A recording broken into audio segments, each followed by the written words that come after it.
আল্লাহ তাআলা বলেন, এই নাফরমান, তোমরা যারা নাফরমানি করছো, আমি আল্লাহর হুকুম অবাধ্যতা করছো, কি করবা সেদিন? আল্লাহ বলতেছে, এই বান্দা, কেমনে চলবা থাকবা সেদিন হাসরের মাঠে, যেদিনের একদিনে কুলের বাচ্চা ভয়ে আর আতঙ্কে একদিনেই বুড়া হয়ে যাবে। ইয়াউমান ইয়াজআলুল বিলদানা শিবা, একদিনেই ছোট্ট বাচ্চা বুড়া হয়ে যাবে। হাসরের ময়দান এতটা ভয়ানকময়। ফাকাইফা তাত্তাকুন, কেমনে বাঁচবা?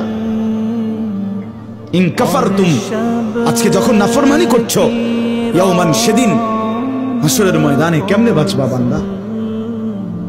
কেমনে বাঁচবা? ইয়াওয়াদ্দুল মুজরিমু লাউ ইফতাদি মিন আযাবি ইয়াউমিইদিন বিবানি ওয়া সাহিবাতিহি